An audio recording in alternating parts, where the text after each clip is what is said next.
सबसे पहली हत्या जो मैंने देखी वो मुझसे कुछ फुट की दूरी पर हुई थी जब मैं दूध लेने गया था। मैंने सिर्फ 10 फुट की दूरी से देखा उसे। उन्होंने उसे 7 बार गोली मारी थी। और मैंने एक के बाद एक बहुत सारी मौतें देखी अपनी ज़िंदगी में। साउथ ब्रॉक्स की सड़कों पर आपको एक हत्यारा, एक लूटमार करने वाला और एक बहुत चालाक इंसान बन के जीना होता है। मेरे पिता की तरफ के लोग तांत्रिक और भूत सिद्धि करने वाले थे। हम तंत्र मंत्र और भूत सिद्धि करते थे। हमारा कांटेक्ट खुद शैतान से था। मुझे याद है कि मेरे पिता कमरे में जाया करते थे शैतान की पूजा करने के लिए, और मैं शैतान की उपस्थिति को भी महसूस कर पाता था। और मेरे पिता आराधना करते थे, टंग्स में बोलते थे, शैतान की अन्य भाषाएं बोला करते थे, दुष्ट आत्माओं की। और वहाँ वो फूल चढ़ाते, कैंडल जलाते और पानी डालते थे। शाम को 7 बजे से लेकर सुबह 5 बजे तक मैं एक डिमोनिक चर्च में जाता था, जहाँ तंत्र मंत्र भी सिखाया जाता था। मुझे ट्रेंड किया जा रहा था। मैं ट्रेंड हो रहा था तांत्रिक बनने के लिए। मुझे भूत सिद्धि करने वाली जादूगरनी औरतें जो 30 साल से, 40 साल से, 50 साल से अपने धर्म में लगी हुई थी, ये सिखा रही थी कि कैसे बात करनी है प्रिंसिपैलिटीज से, शैतान से, ज़मीन वाली दुष्ट आत्माओं से। आप शैतान से डायरेक्ट बात नहीं कर सकते, आपको पहले अधिकार कमाना होगा। जो सबसे पहली बार भयानक हत्या हुई थी, जो मैंने बताया, वो यहाँ इस घर में हुई थी। हस्बैंड ने 52 बार पत्नी को चाकू मारा था और उसके सर को काट के अलग कर दिया था। हम उसकी बेटी के साथ खेला करते थे, इसलिए जब हम उसे छोड़ने आए यहाँ पर, तो वो यहाँ खड़ी थी और उसको पता चला कि उसकी माँ इस तरह से टुकड़ों में काटी गई। इसी घर में हुआ था ये। एक बार मैं अपने स्कूल में अपने दोस्तों के साथ खेल रहा था, तो वहाँ एक पास्टर आए, एक बैंड भी उनके साथ आया था और वो गाना गाने लग गए, लोग इकट्ठा हो गए और वहाँ बड़ा अद्भुत माहौल बन गया। पूरे स्कूल में एक खुशी की लहर दौड़ गई और मैं एक टूटे हुए परिवार से आया था। वहाँ पास्टर स्टेज पे खड़े होकर बाइबल की कुछ बात बता रहे थे, बाइबल की कहानियाँ बता रहे थे, परमेश्वर कैसे सबसे प्यार करता है, और वो यही सब बता रहे थे। पहली बार मैं थोड़ा सा जुड़ा कि वाह, शायद परमेश्वर मुझसे प्यार करता है। हो सकता है परमेश्वर को मेरी या मेरे परिवार की ज़रूरत है। शायद परमेश्वर मुझे और मेरे परिवार को छूना चाहता है, हमारी परिस्थिति बदलना चाहता है। मुझे भी थोड़ा प्यार मिल सकता है, मुझे भी मिल सकता है। और वो मेरी तरफ चलते हुए आ रहे थे और मुझे पहली बार प्यार बहुत महसूस हो रहा था, इतना कि मैं समझा नहीं सकता। और ये पास्टर स्टेज से उतर के लोगों के लिए प्रार्थना कर रहा था, उन्हें छू रहा था, और मुझे लगा कि अब मेरी बारी है, अब ये पास्टर मुझे छुएगा और अब यीशु मुझे कबूल करेंगे और मुझे जताएंगे कि प्यार होता क्या है। और ये पास्टर मेरे बगल से चले गए। उन्होंने मुझे कभी नहीं छुआ, उन्होंने उन्होंने मुझे बिल्कुल नहीं छुआ। वो नीचे लाइन तक आए, मेरे पास आए और मेरे पास से गुजर गए और दूसरे लोगों को छुआ। मुझे लगा, ओह, यीशु ने भी प्यार नहीं किया, पिता ने प्यार नहीं किया, मेरा घर परिवार भी टूटा हुआ है। यीशु को शायद अच्छा लगता है कि मेरी माँ मार खाती है, मेरे भाई और मैं भूखे सो जाते हैं। उसे शायद अच्छा लगता है कि हमारे अपार्टमेंट में लाइट नहीं है, हम स्कूल में मिसफिट हैं, उसे हमारा स्कूल आना भी अच्छा नहीं लगता। ये जो यीशु है ना, ये भी मेरे बाप की तरह ही है, इनमें कोई अंतर नहीं है, ये भी मेरे पिता जैसे ही हैं। और मैं टूटा हुआ और बड़ा उदास अपने घर पहुंचा। और मुझे याद है 1 या 2 हफ्ते बाद लगभग, मैं स्कूल के बाहर थोड़ी मस्ती कर रहा था, अपने दोस्तों के साथ मज़े ले रहा था, और मैंने सुना कि कुछ नीचे गिरा। वो एक वुडू नेकलेस था। मैंने उसे उठाया और पहन लिया। उसमें बहुत सारे रंग थे और ये नेकलेस ही मेरा शैतान के साथ पहला कांटेक्ट था। कुछ समय के बाद हम टैरो कार्ड रीडिंग करने गए। वहाँ मैं जब गया तो मैं लगभग 10 साल का था, मैं छोटा ही था। वहाँ पर जो औरत भूत सिद्धि करती थी, टैरो कार्ड रीडिंग करती थी, वो विच लेडी, उसने मुझ में अपनी आंखें बिल्कुल धंसा दी। वो बिल्कुल मुझ पर फिक्स हो गई। हमें ये लड़का चाहिए, हमें ये लड़का चाहिए ही चाहिए। हम इसे सेंटेरिया का रिसर्च करने वाला बनाएंगे और ये स्पिरिचुअलिज्म को भी आगे बढ़ाएगा। स्पेनिश में आत्माओं की साधना करना डिमोनिक है और सेंटेरिया संतों की पूजा कहलाती है, लेकिन वो है दुष्ट आत्माओं की पूजा। और अगर ये तुमने हमें नहीं दिया तो ये 30 दिन में अपनी आंखें खो देगा। मेरी माँ होने के नाते मान गई और उसने अपना फर्नीचर बेच दिया, उसने अपना बेडरूम सेट बेच दिया सिर्फ $250 जुटाने के लिए, ताकि मेरी पहली सेरेमनी हो। इस औरत ने मेरी माँ के दिल में बहुत डर बैठा दिया था और मेरी माँ ज़मीन पे सोने लग गई क्योंकि उसके पास बेड नहीं था और वो ये भी नहीं चाहती थी कि मेरी आंखें खोएं। तो इन लोगों ने मुझे अंधकार की दुनिया में आगे बढ़ाया जब मैं 10 साल का था। फिर पहला एनकाउंटर जो मेरा हुआ, मैं जब 10 साल का था, वहाँ डेविल आया और उसने ऑफरिंग भी कबूल कर ली। मेरी ज़िंदगी अब शैतान को सौंप दी गई थी और उन्होंने मेरे गले में 5 मालाएं पहनाई। ये 5 तरह की बड़ी दुष्ट आत्माएं थीं जो आसमानी मकामों में रहती हैं। ये शैतान के नीचे होती हैं। उन्होंने ये मेरे गले में पहना दिया, जिन्हें सेंटेरिया कहते हैं। उन्होंने कहा कि यही रूहें आज से तुम्हारी मदद करेंगी और ये तुम्हारे स्पिरिचुअल गार्डियन एंजल्स हैं और अब से यही तुम्हारी आगे को फिक्र करेंगे। ये जो कोने की बिल्डिंग आप देख रहे हैं इधर इस कोने की, ये पूरी लगभग खाली रहती थी और मैं और मेरा भाई यहाँ ऊपर से उतर करके और पंप से पानी लेने जाते थे। ये वाला पंप था वो। ये खाली थी और ज़्यादातर अपार्टमेंट यहाँ के खाली ही थे और मैं और मेरा परिवार ही सिर्फ यहाँ रहते थे। मेरा जो पूरा चैपल था वो इन्हीं सब कामों में लगा हुआ था। वो शैतान की पूजा करते थे और हम डिमोनिक चर्च में जाते थे शाम को 7 बजे से लेकर सुबह 5 बजे तक। भूत सिद्धि वाली औरतें और तांत्रिक हमें सिखाते थे। वो बुलाना सिखाते थे, नियम कायदे और अधिकार के विषय में सिखाते थे। इस जगह को कौन देखता है, ऊपर हाकिम कौन है और यहाँ की प्रिंसिपलिटीज का नाम क्या है और किस तरह से हमारा चैनल काम करता है। 13 साल का होते होते मुझे शरीर से आत्मा को अलग करना आ गया था और मैं शरीर घर में छोड़कर स्पिरिट रेल में निकल जाता था अलग क्षेत्रों में और जाकर वहाँ श्राप बोलता था। अंधकार का साम्राज्य बढ़े और आस पड़ोस श्रापित हो जाए। यहाँ पर होमोसेक्सुअलिटी आ जाए, यहाँ पर डीमंस आ जाए, यहाँ पर spirit of murder, spirit of suicide आ जाए। मुझे अपने आस पड़ोस में ये सारे चैनल्स चलाना आ गया। 15-16 की उम्र आते आते मैं हॉस्पिटल्स में जाके आईसीयूज़ में मौत हो जाए ऐसा बोलता, दूसरे कमरों में मौत हो, ये इंसान मर जाए, ताकि डेविल की नज़र में मेरा लेवल या मेरा ओहदा और बढ़ सके और मैं न्यूयॉर्क सिटी का सबसे बड़ा डेविल वर्शिपर बनना चाहता था। शैतान मेरा बाप बन गया, उसने मेरे बाप की जगह ले ली क्योंकि मैंने ऐसी दुआ की थी कि मेरे बाप को मार दो। 33 साल की उम्र में मेरे बाप को चेहरे पर गोली मार करके ख़त्म कर दिया था एक नाइट क्लब में एक औरत की वजह से। जब वो घर आ रहे थे शैतान ने उन्हें ले लिया और उसने कहा कि मैंने पुराने से नए को बदल दिया है और ऐसे डेविल मेरा बाप बना। एक क्लब था इस जगह पर और वहाँ मेरे बाप को मारा गया था जब उनकी उम्र 33 साल की थी। मैंने बताया था ना कि जब मैं छोटा था लगभग 11 साल का था तो यहाँ पर एक कॉर्नर पर स्टोर हुआ करता था इधर साइड। जब मैं दूध का गैलन लेने गया था मेरे सामने उस आदमी को मारा गया था। शैतान का पुजारी होने से मेरा ओहदा अब बढ़ चुका था और इतना बढ़ गया था कि मैं प्रिंसिपैलिटीज़ को और दुष्टात्मा को इधर से उधर भेज सकता था और मैं जैसे आपके साथ यहाँ बैठा हूँ ऐसे मैं शैतान के साथ बैठा करता था और वो ह्यूमन फॉर्म में आ जाता था। उसकी उपस्थिति आती थी और मैं सारी रात उससे बात करता था और वो मुझको असाइनमेंट्स देता था। मैं अच्छे क्लब्स में और लॉन्ज में जा कर के चेक करता था कि किसको मैं अंधकार के साम्राज्य में ला सकता हूँ। मैं उनको उनका भविष्य बता देता था, उनकी ज़िंदगी के बारे में उन्होंने क्या क्या किया है और उनके साथ क्या होने वाला है ये सब बता देता था। उन्हें बिल्कुल ये अंदाज़ा नहीं था कि मैं कौन हूँ, मैं बस दुष्टात्माओं की शक्तियों से भरा था। मैं खून भी चखा करता था। हर हफ्ते मैं जानवर को काट कर उसका खून पीता था और कभी समय नहीं हुआ या पैसे नहीं हुए तो खुद का हाथ काट करके खुद का खून पी लेता था। हमारे ग्रुप में और जिन लोगों के साथ मैं था वो सब डीमन से जुड़े हुए थे। उनमें डॉक्टर्स थे, लॉयर्स थे, उसमें प्रिंसिपल्स और जजेस और पुलिस ऑफिसर्स भी शामिल थे जो जादू टोने में लगे हुए थे। सिंगर्स जो आज की डेट में बहुत मशहूर हैं वो भी थे। मैं एक हवा के हाकिम को दूसरी जगह भेज सकता था, नीचे ज़मीन की दुष्ट आत्माओं को दूसरी जगह भेज सकता था ताकि उस जगह की चर्च बंद हो जाए, चर्च की ग्रोथ बंद हो जाए और लोगों के सेव होने के सारे मौके छिन जाएं। कभी कभी मैं शराब में धुत होकर के दुष्ट आत्माओं से इतना भर जाता था कि सड़क के बीच में खड़ा होकर के परमेश्वर से कहता था, सुन तुमसे भी थोड़ा उलझना चाहता हूँ, आओ थप्पड़ मारूं या थूक दूं तुम्हारे मुंह पर, आओ भिड़ के दिखाओ नीचे। मेरी शादी भी हॉलोइन पे हुई थी। शादी भी डिमोनिक थी जो मैंने हॉलोइन पे की थी। दूसरी दूसरी प्रिंसिपैलिटीज़ के डीमंस आए थे मेरी शादी में। कोई इंसानी जात मेरी शादी में नहीं आई थी। वो सब मेरी शादी में आने से डर रहे थे। मेरी शादी बड़ी अजीब थी। मैंने लोगों को इनविटेशंस भेजे, कोई दिखाई ही नहीं दिया तो कोई वेडिंग गिफ्ट नहीं। लेकिन हाँ, दुष्ट आत्माएं आई थी मेरी शादी में और उन्होंने ही बैप्टिज्म दिया। तो मेरी पत्नी और मैं, हम दोनों ही तंत्र मंत्र करते थे और हम अपनी बेटी को भी वही बनाना चाहते थे। मुझे याद है पहली बार जब मुझे इंसान की कुर्बानी करनी थी तो डेविल मेरे साथ कार में अंदर बैठा हुआ था। उसने कहा, मुझसे प्यार करते हो? मैंने कहा, ऑफ कोर्स डैडी।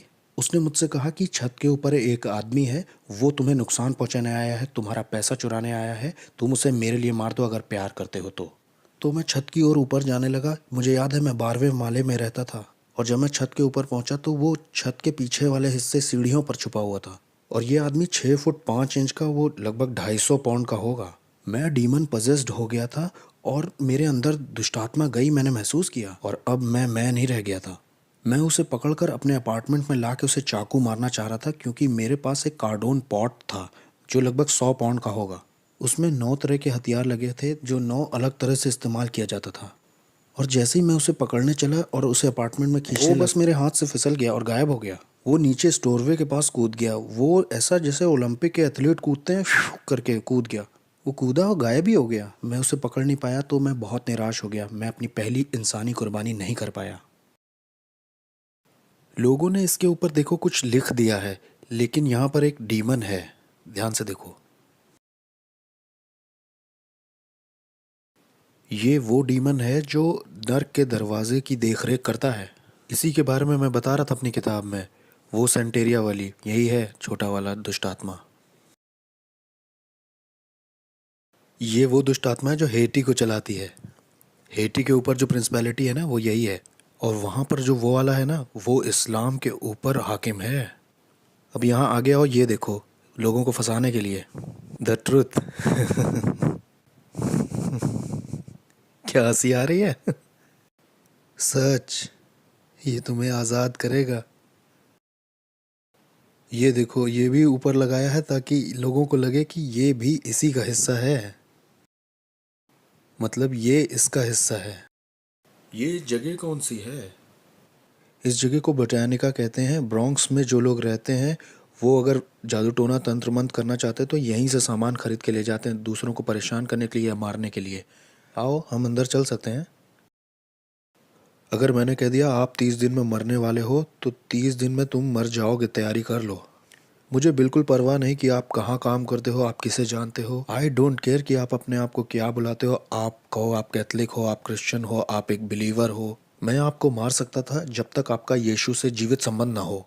मेरी बिल्डिंग के नीचे एक औरत रहती थी। वो एक दिन ऊपर आके बोली कि मेरा पति मुझसे धोखा कर रहा है। वो जिस औरत के साथ धोखा कर रहा है उसे मार दो तुम जादू टोना करके, मैं कितना पैसा दूँ। मैंने कहा मैं पहले शैतान अपने पिता से पूछूंगा और फिर तुम्हें बताऊंगा, तुम 2 दिन बाद आना। फिर वो औरत आई और शैतान ने मुझे बताया कि एक कॉफिन बॉक्स, 21 ब्लैक कैंडल्स और उस औरत की एक मूर्ति बना करके उस कॉफिन में डाल देना, जादू टोना करने के लिए और उस औरत को मारने के लिए। 21 दिन में उसकी मौत हो जाएगी। 21 दिन में हम उसका फ्यूनरल देखेंगे। तो वो औरत आई, मैंने उससे कहा मैं $10,000 तुमसे लूँगा उस औरत को मारने के लिए। उसने कहा ठीक है। मैंने कहा अरे तुम्हारी मेरी जान पहचान है, मैं तुम्हारे घर भी आता था। तुम एक काम करो, 7,000 देना, 30% ऑफ दे रहा हूँ तुम्हें। मैं मार दूंगा उसे, 30% ऑफ है तुमको, $7,000 दे देना बस। जब वो औरत मेरे घर से जा रही थी तो बुड़ के बोली वैसे वो औरत क्रिश्चियन है। उसने कहा वो मसीही है। मैंने कहा अब मैं उसे फ्री में मारूंगा। मैंने कहा मैं उसको अब फ्री में मारूंगा, मुझे इन क्रिश्चियंस को एक सबक सिखाना है। मैं उसे अब फ्री में ही मारूंगा। मैंने कहा मुझे तुम्हारा पैसा नहीं चाहिए, मैं फ्री में मारूंगा। तो मैंने उस पर तंत्र मंत्र किया, वूडू किया, लेकिन 21 दिन होने पर भी वो मरी नहीं। एक एक महीना हो गया वो मरी नहीं। और मुझे लगा अरे ये हो क्या रहा है, ये मेरी इज्जत का सवाल था।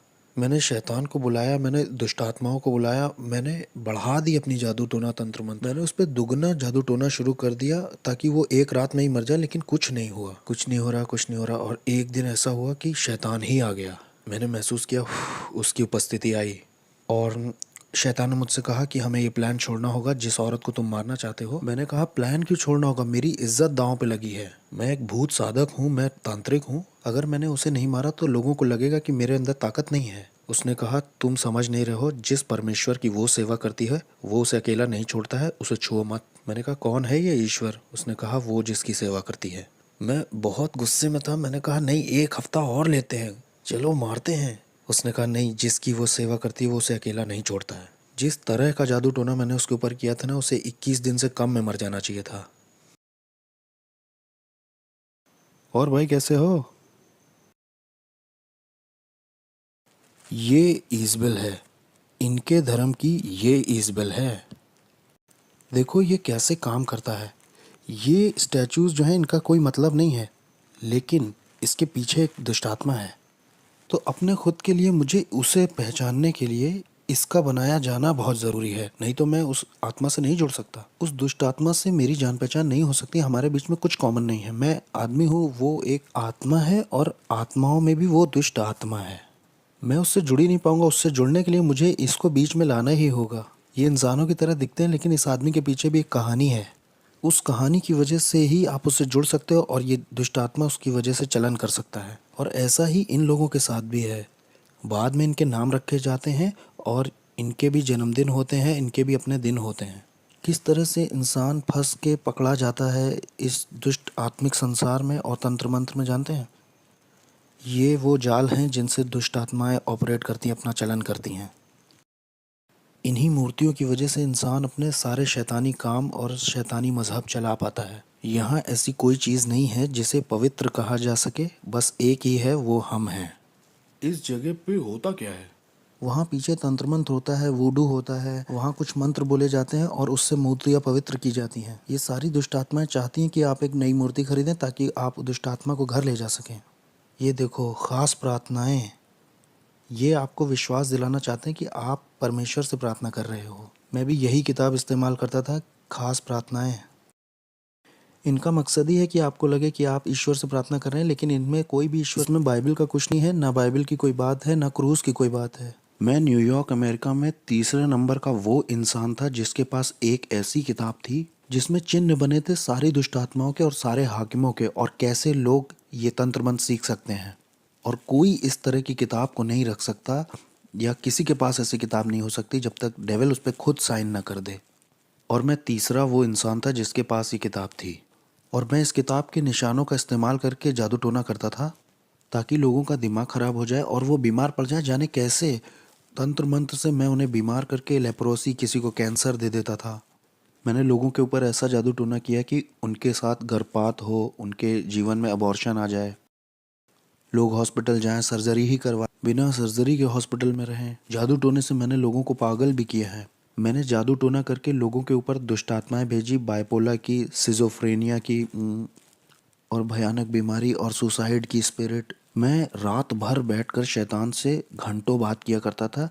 जब क्रिश्चियंस यहाँ चर्च भी 1 घंटे के लिए नहीं जाते, बहुत से क्रिश्चियंस 1 घंटे दुआ भी नहीं करते। आत्मिक संसार ज़्यादा रियल है इस संसार से जो दिखता है, और हमने इसे महसूस किया था कि जो कुछ यीशु में ढका हुआ नहीं है उसे बहुत आसानी से टारगेट बना सकते हैं गिराने के लिए। जैसे नास्तिक लोगों को आराम से मार सकते हैं हम, यहोवा विटनेस वाले लोग आसानी से मारे जा सकते हैं, मोर्मोन्स भी आसानी से मारे जा सकते हैं, और ऐसे लोग भी जो कहते हैं शैतान होता ही नहीं है, वो भी बहुत आसानी से मारे जा सकते हैं, क्योंकि वो आत्मिक सहायता कभी मांगेंगे ही नहीं। मुझे याद है कि एक बार हमारे पड़ोस में निकी क्रूस का ग्रुप आया हुआ था, वो उसको ट्रूस बुलाते थे। वो चलते चलते वर्शिप करते हैं, फिर वचन का प्रचार करते हैं, फिर कहीं और निकल जाते हैं और वही करते हैं। और मैं इनके पीछे कुछ इस तरह से लगा कि इन्हें पीछे कर दूं, इन्हें कुचल दूं। और ये जवान बच्चे थे, कोई 18, कोई 19, कोई 20, कोई 16 ऐसे थे। और मैंने कहा कि ये मेरे पड़ोस में कैसे ये गंदे गाने, ये कूड़ा मेरे बगल में बजा सकते हैं, जिसे आज हम आराधना कहते हैं। ये गंदे गाने थे मेरे लिए। अब मैं इनके पीछे पड़ के इन्हें बर्बाद कर दूंगा। जब मैं वहाँ ऊपर गया तो जहाँ मतलब वो लोग थे, वहाँ एक आँख की दीवार थी जिससे मैं उन्हें छू नहीं पा रहा था और ना उसके पार जा पा रहा था। किसी चीज़ ने मुझे रोका। जितनी बार भी मैंने आत्मिक शक्तियों को बोला जाओ तो वो नहीं जा पाई, वो रुकती रहीं, और मैं कभी भी उन बच्चों को छू नहीं पाया। मैंने कहा कुछ तो सही नहीं है, कुछ तो ऐसा है जो सही से नहीं हो रहा। फिर मैं वहाँ से निकल गया। मैंने कहा अब मैं इनके साथ नहीं लगूंगा, इन्हें अकेला छोड़ देता हूँ। ठीक है, ये पहला राउंड जीत गए। तो क्या इस वक्त आत्माएं हमें देख रही हाँ, हैं? वो हमें देख तो रही हैं। हाँ, वो देख रही हैं। तो हम सुरक्षित हैं, हम सुरक्षित हैं हाँ, ना? हम सुरक्षित हैं। हम यीशु के लहू में ढके हुए हैं। यीशु के खून जैसा कुछ भी नहीं है। Okay okay. आमीन। वो हमें छू नहीं सकते। हमारे पास सुरक्षा का बाड़ा है। हमारे चारों ओर सुरक्षा का बाड़ा है भाई। हम यहाँ आ सकते हैं और हम यहाँ की दुष्ट आत्माओं के पीछे भी पड़ सकते हैं, और हम इस जमीन को यीशु के नाम से श्राप भी दे सकते हैं, और शैतान हमारा कुछ कर भी नहीं सकता। मेरे पास बहुत पैसा था, बहुत बढ़िया कारें, बहुत सुंदर लड़कियां थीं। मेरे पास दुनिया का सब कुछ था। मेरे पड़ोसी मुझसे डरे हुए थे, क्योंकि जो मैं था, वो कहते थे तुम इससे उलझोगे तो तुम्हारे घर के लोग मरेंगे, तुम इससे उलझे तो ये बंदूक नहीं चलाएगा, ये सोते में मार देगा सबको। मेरे बाप शैतान ने मुझे बहुत बढ़िया चीज़ें दी थी, ऐसी ताकत दी थी कि लोग मुझसे डरते थे, जैसी मैं सोच भी नहीं सकता। यहाँ तक कि पुलिस भी मुझसे डरती थी, मेरे पड़ोस की सिक्योरिटी भी डरती थी। लोगों को ये मालूम था कि ये शैतान का बच्चा है, ऐसा कहते थे लोग। मैंने कई क्रिश्चियंस को घुटने पिला दिया, दुआ के लिए नहीं, क्योंकि उनमें ताकत ही नहीं थी। इसलिए नहीं कि आपका परमेश्वर ताकतवर नहीं था, मुझे गलत मत समझिए। परमेश्वर तो ताकतवर था, लेकिन बर्तन कमज़ोर था। बर्तन का कोई प्रार्थना का जीवन नहीं, ना कोई उपवास का जीवन, और ना परमेश्वर से इसका संबंध सही है। ये व्यक्ति भक्त जैसा बस बाहर से दिख रहा है, लेकिन कोई शक्ति नहीं है। ये व्यक्ति कमज़ोर है और इसके जीवन में कुछ हो भी नहीं रहा है। इसके पास बाइबल भी है, इसके पास कपड़े भी सही हैं, इसके वस्त्र सही हैं, लेकिन इसका कोई जुड़ाव नहीं है यीशु के साथ, क्योंकि ये उसकी इच्छा से बाहर है, उसकी प्रतिज्ञाओं से बाहर है और इसके डिवाइन पर्पस से भी बाहर है। इसलिए मेरा उस पर अधिकार है, मैं उसको गुलाम की तरह बना लूँगा, मैं उसे तोड़ दूंगा, उसके साथ तंत्र मंत्र करूँगा, मैं करता जाऊँगा एक मसीही से दूसरे मसीह, एक चर्च दूसरा चर्च, कई सारे। मैं हर वो चीज़ गिराता जाता जो यीशु के क्रूस को दिखाती थी।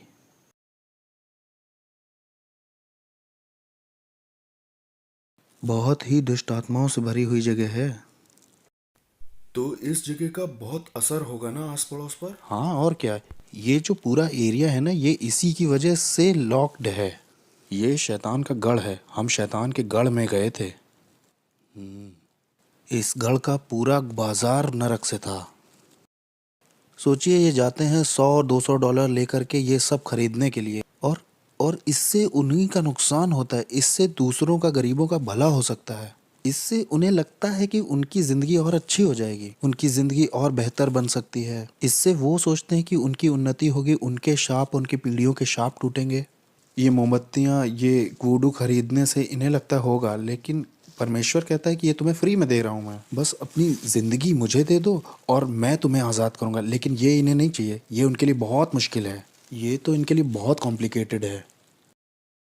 लोग इस तरह की जगह में आते हैं, $200 भी ख़राब करते हैं और ज़िंदगी सोचते हैं अच्छी हो जाएगी और बहुतायत से भर जाएगी।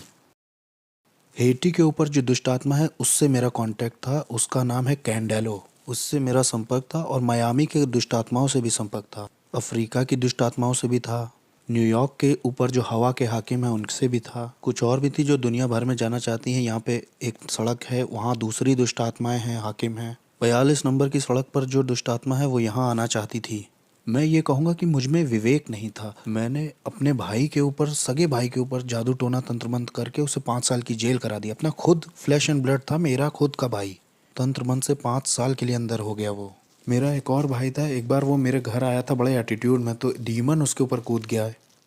वो मेरे घर से ऐसे भागा, उसका पेट दर्द बहुत बढ़ गया था। मेरी माँ भी इस बात की गवाही दे सकती है। मैंने अपने शरीर के साथ बहुत सारे रीति रिवाज किए थे, इतने सारे संस्कारों से गुजरा था मैं। लास्ट वाले में मैंने अपनी आत्मा शैतान को सौंप दी थी। एक सेरेमनी में मैंने गन पाउडर और जानवर का खून पिया था, जिसे सैंसी कहते हैं। सैंसी हेशे और फ्रेंच की सेरेमनी है। ये एक दुष्ट आत्मा के साथ का संस्कार है, जिससे मैं किसी के घर जाके कुछ खाता हूँ तो वो उसमें जादू टोना नहीं कर पाएंगे, कुछ इस तरह की। और जो आप जानते हैं वो सब मैंने किया था। मैं जिस दुष्ट आत्मा वाले चर्च में जाता था, वहाँ एक सीक्रेट मीटिंग होती थी हर साल। हर एक बड़ा जादू टोना, तंत्र मंत्र, वॉलॉक, विचेस उसमें आते थे। वहाँ ये फैसला लिया जाता था कौन सा हाकिम किस जगह के क्षेत्र पर राज्य करेगा। हम कलीसिया से ज़्यादा संगठित यानी ऑर्गेनाइज्ड थे। अंधेरे का जो साम्राज्य है वो यीशु मसीह की कलीसिया से ज़्यादा ऑर्गेनाइज्ड है।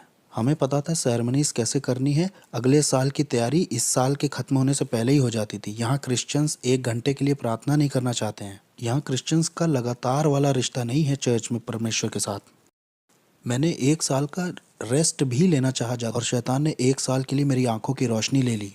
मैं 1 साल तक पूरी तरह से अंधा था, इसका सर्टिफिकेट भी है मेरे पास।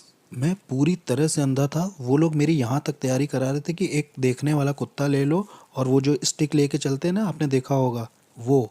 मेरी माँ ने 1 साल मेरा ध्यान रखा। मेरी आंखें पूरी तरह से अंधेरी हो गई थी। एक बादल जैसा धुआं मेरी आंखों के ऊपर आ गया था। मैं पूरी तरह से अंधा था, और जब मैंने शैतान को अपनी ज़िंदगी वापस दे दी तो 7 सर्जरीज़ के बाद मेरी शैतान ने आंखें लौटा दी, और फिर मैं दोबारा देख पाया।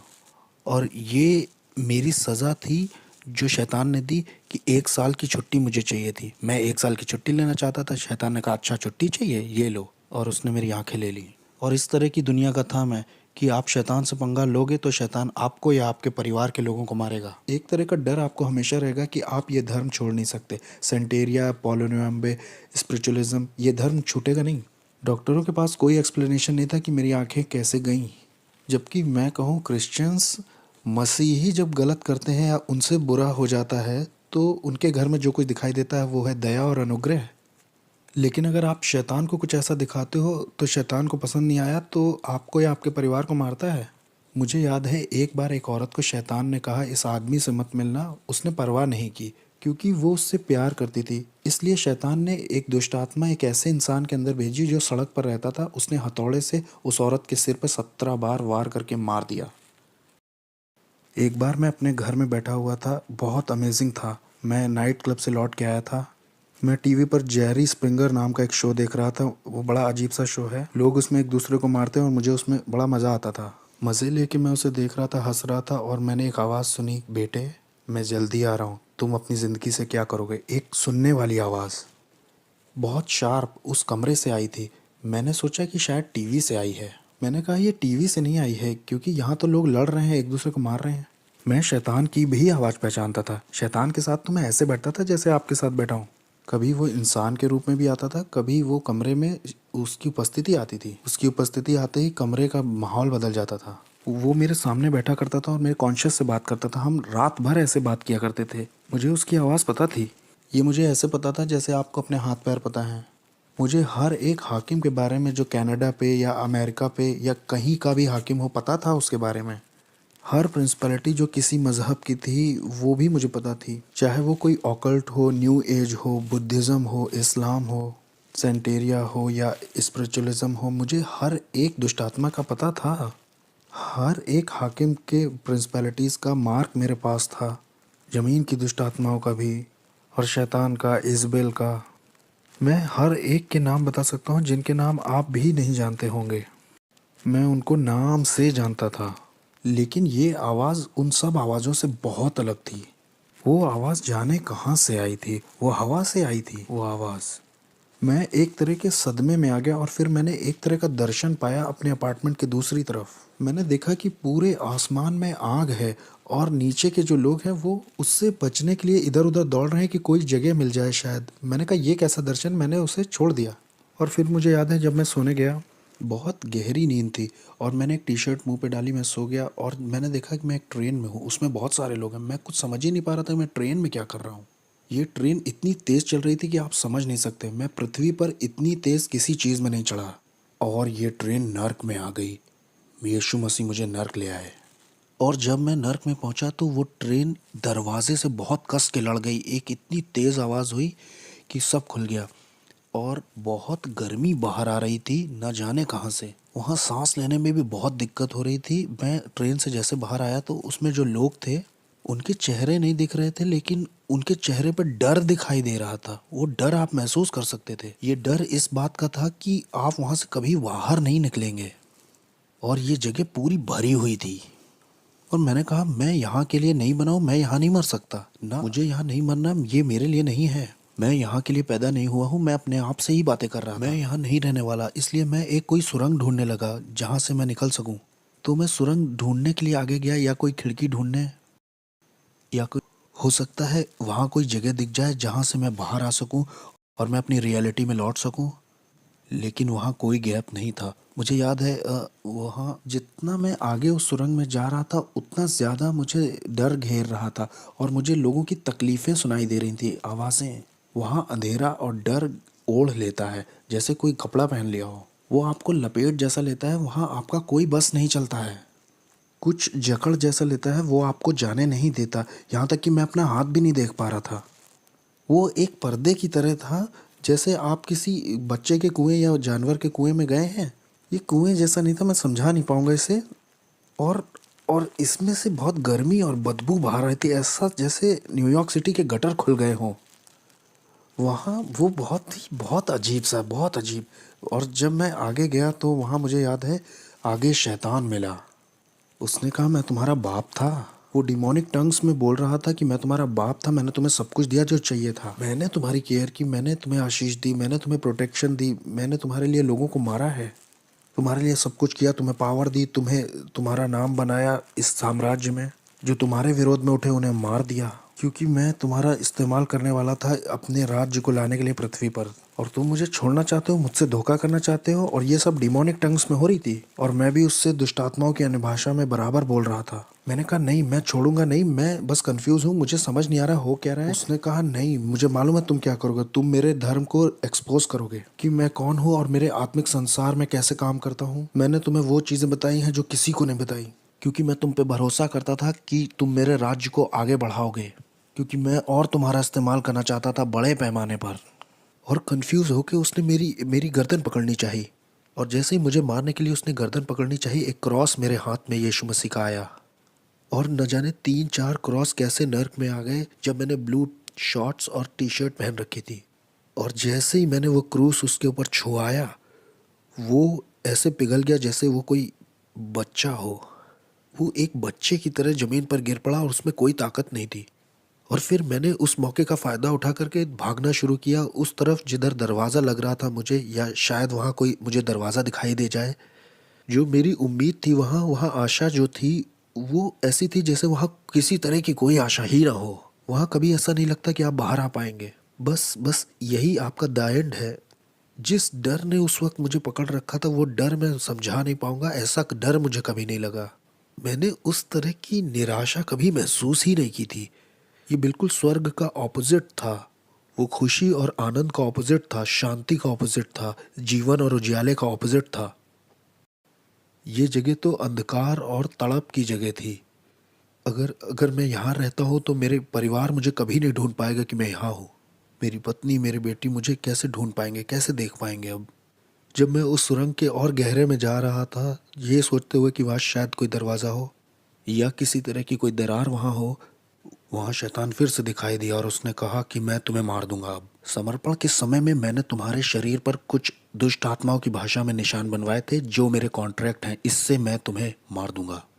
उसने कहा, अरे बेवकूफ़, ये मेरे निशान है, ये इस बात के निशान है कि मैं तुम्हारा मालिक हूँ, मैं तुम्हारा मालिक हूँ, कोई और तुम्हारा मालिक नहीं है, मैं हूँ। या तो तुम मेरे लिए जियोगे या तो मरोगे। और फिर जैसे ही उसने अपने हाथ बढ़ाए मुझे दोबारा पकड़ने के लिए, मैंने तो सोचा मेरी कहानी ख़त्म। अब वो मुझे दूसरी बार पकड़ने आया है। क्रूस यीशु मसीह का बीच में आ गया, नर्क में।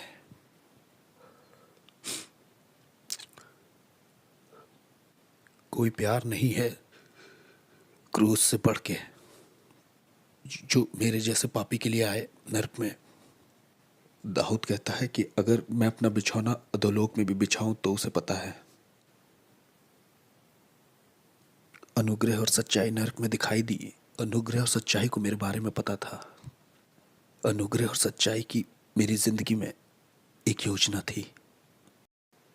मेरे गलत, शैतानी, घमंडी और खुदगर्ज और स्वार्थीपन का जब अंत हो गया नर्क में, जब मेरा समय भी पूरा हो गया था, तब यीशु मसीह दिखाई देते हैं मेरे जैसे मिसफिट के लिए और कहते हैं, तुम्हारे लिए मेरे पास योजना है, मैं तुमसे प्यार करता हूँ जितना तुम सोच नहीं सकते। वो मुझे नर्क में दिखाई दिए। और जब मैं वापस आया, मेरी आत्मा शरीर में वापस आई, तब मैंने अपने घुटने टेके यीशु मसीह के नाम से। मेरे पास $1,00,000 का सामान था तंत्र मंत्र का, मैंने फेंक दिया। मैंने तंत्र मंत्र सब फेंक दिया। मैंने अंधेरे के साम्राज्य से जुड़ी हर एक चीज़ फेंक दी। हेटी के लोग और क्यूबा के लोग और मियामी, न्यूयॉर्क के लोगों ने सोचा कि इसे मार दे क्योंकि ये बहुत जानता है, क्योंकि इसे बहुत कुछ पता है, इसलिए इसे मारना चाहिए। हमें इसे मारना ही होगा क्योंकि ये बहुत कुछ जानता है। ये अब हम में से एक नहीं रहा, इससे मारना तो ज़रूर है। वो आए मुझे मारने के लिए, उन्होंने अपनी तरफ से कोई कसर नहीं छोड़ी। मैं दिन में सोने लगा था क्योंकि दिन और रात दुष्ट आत्माएं आती थीं और मुझे बहुत टॉर्मेंट करती थीं, बहुत सताती थीं। ये सब 30 दिन तक चलता रहा। 30 दिन तक वो मेरे गले को पकड़ते थे, वो मेरे बिस्तर को मुझे उठा के फेंक देते थे। मैं बिस्तर पर लेटे महसूस करता कोई मेरे बगल में लेटा हुआ है, बर्फ़ के जैसा कोई ठंडा। और जैसे मैं मुड़ के देखता तो मैंने डेविल को खुद देखा वहाँ लेटे हुए। ये सब चलता रहा 30 दिन तक, एक के बाद एक। मुझे सताया जा रहा था, टॉर्चर किया जा रहा था, पागल करने की कोशिश की जा रही थी। मेरे शरीर से मेरी आत्मा खींचने की कोशिश की जा रही थी। मैं रात में ऐसे डरता था जैसे रात में कभी नहीं डरा। 30 दिन तक मैं चिल्लाता रहा और मुझे प्रार्थना करना भी नहीं आता था। सिर्फ बोलता था जीसस जीसस जीसस। प्रार्थना आती नहीं थी तो वो बहन तो इस तरह से चर्च में प्रार्थना करती, लो वो भाई ऐसे प्रार्थना करता है। मैं सारी दुआओं को मिला जुला के करता था ताकि मैं अपनी ज़िंदगी के लिए लड़ सकूं। और एक दिन ऐसा हुआ कि मैं चर्च में आराधना कर रहा था और मेरे दिमाग में सवाल चल रहे थे कि क्यों तूने मेरे साथ ये सब होने दिया प्रभु। और उस दिन मैंने ये आवाज़ सुनी कि मैं देखना चाहता था कि तुम मुझसे कितना प्यार करते हो। और उसने कहा, मैं देखना चाहता था तुम कितना भरोसा करते हो मुझ पे। और उस दिन के बाद से शैतान कभी आगे को मेरे पीछे नहीं पड़ा। मैं यीशु के लिए एक इवेंजलिस्ट बन गया। तब से लेकर आज तक 14 साल हो गए हैं प्रभु की सेवा करते करते, और मैं इस चीज़ को किसी भी चीज़ से सौदा नहीं करूँगा। और मुझे पता है हालेलुया नाम की सड़क पर जॉन रिमेरेस का एक बड़ा बंगला है। एक दिन वो कहेगा, तेरा स्वागत है विश्वास योग्य दास। जिसके कान हो वो सुन ले और जिसकी आंखें हो वो देख ले।